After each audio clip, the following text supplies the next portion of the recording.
I want to thank our panelists. We first have Paul Anderson, who is the assistant to the Grand Bossless. He is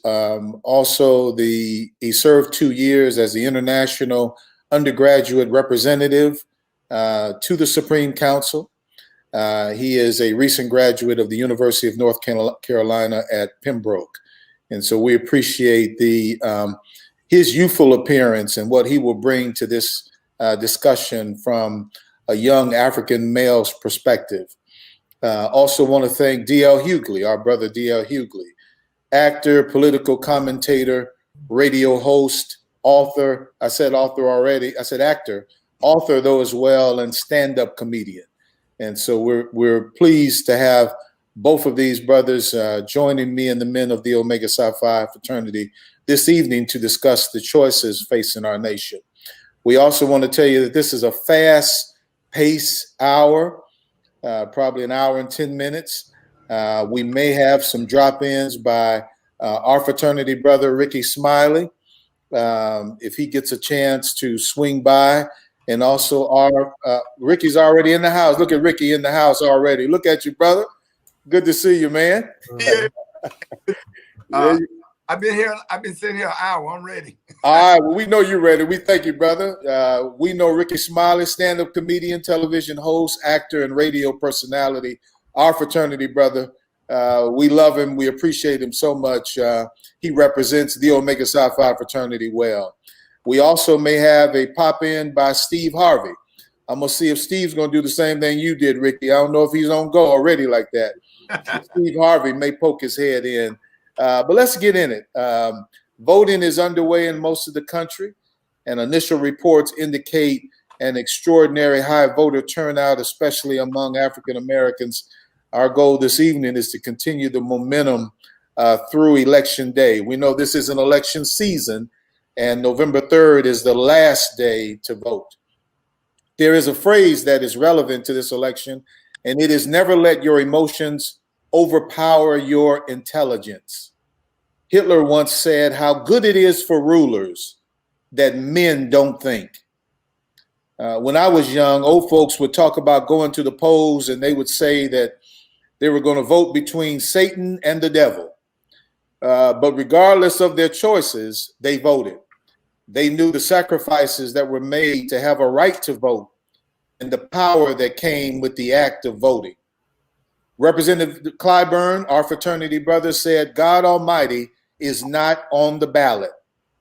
Representative Marsha Fudge, our sorority sister, said, don't let the perfect be the enemy of the good. With that, what do we say to the unenthusiastic voter? The voter who knows they should vote, but they are still upset about the primary, can't get excited about this election, or disillusioned about the political process. What would you say, Brother Smiley, about why you vote and why this unenthusiastic voter should do the same? First of all, Ben, thank you for this opportunity. I'm proud and honored to be here. I think it's very important that we vote. I was born and raised in Birmingham, Alabama, back here in the South, in the heart of Dixie, as they say. When you join the church, you had to become a member of the NAACP right when you give your life to Christ.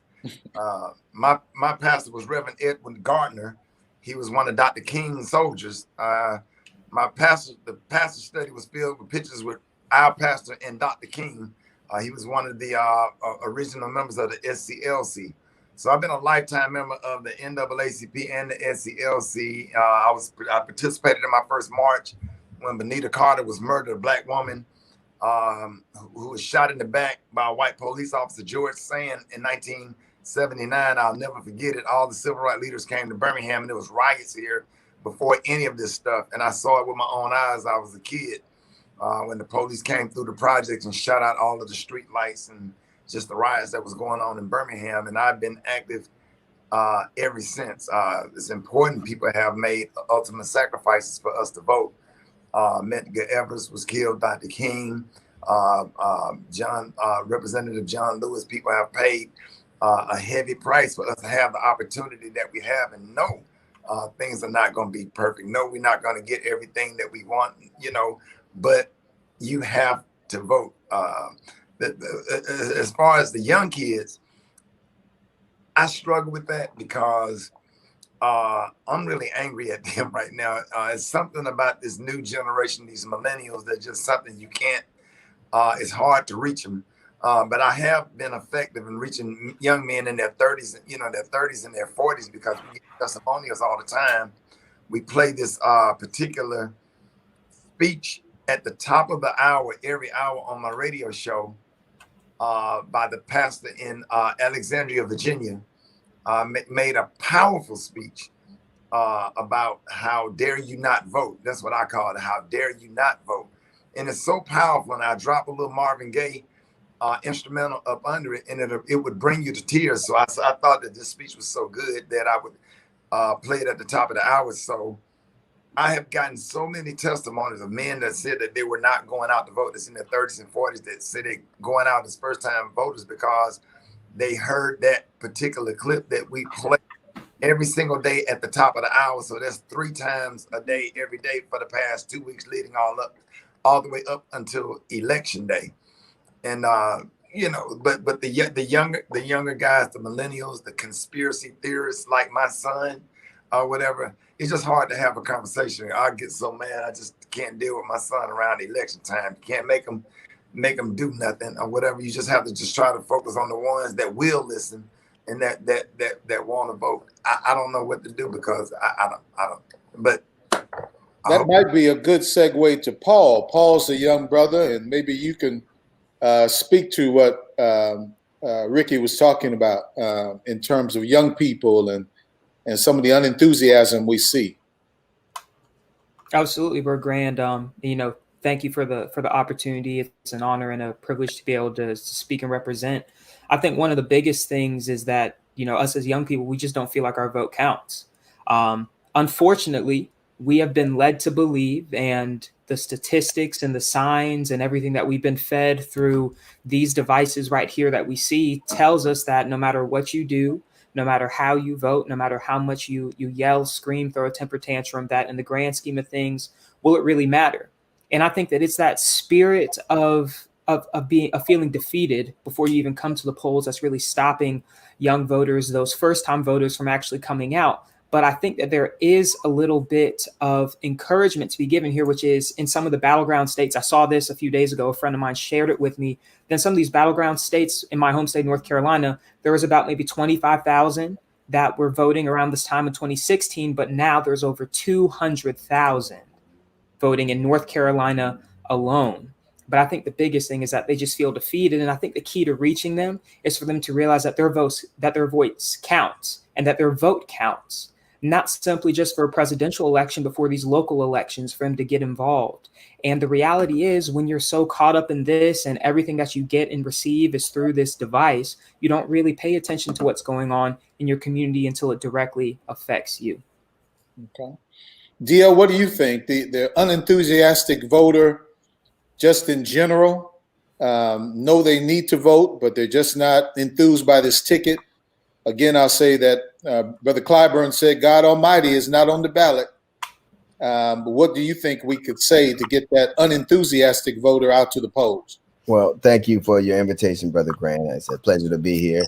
I'll see you, Brother Paul, in about 2 hours, I'm sure, on something. It's good to see you too. And this is the first time I've seen you since you've been my friend. Good to see you, Rick. But I just wanted to say that we have to take our part as a society in general, because we allow people to make it harder to vote. As things have gotten more and more convenient, you can get an app, have an app that can bring you virtually everything you want, from cars to food to alcohol in some cases, virtually everything you want. But we made voting harder, and so there is a certain level of responsibility that we, who have been voting for a while, have to we have to take a level of responsibility in that. But and I also think that it's a pragmatic thing. I understand. I don't like going to the doctor. I'm never enthusiastic about it, but I understand that if I go, it increases my chances of having a longer, healthier life. You may not be enthusiastic about school, but you understand that having an education makes inroads that you couldn't make by yourself. And so enthusiasm shouldn't be a requirement. I mean, now that's obvious. But you're not enthusiastic about having a balanced diet, but you understand the results of it. But really, on a more basic level, you are voting whether you're showing up to do it or not. Your silence is filled by a vacuum, and that vacuum is generally used by the people who represent the vote. Old white people will decide how our country goes because we're not there. Put it at a basic level. Once you become an adult, would you let your parents set the rules of your house? Would you let somebody come in and tell you what you had to do? And that is what you do when you don't vote. When you don't vote, you're letting other people set the rules of the house. Even people who have protests at the end, after they finish marching, they have to march to a politician or a legislator to enact the things that they are asking for. So and I think particularly in this time, and I think it's a very stark example, the country has yelled Black Lives Matter. And if Black men don't show up at the polls in the hopes of changing those things into actual legislation that help us, i.e. police reform, some of the things that deal with systemic biases, then people will see if it's not important to us, because everybody can't vote for our survival on a higher level than we do. So it's a very basic thing. Black people don't vote for enthusiasm. Black people vote to survive. So literally, I think that's what we're talking about: the propagation of a species, our survival.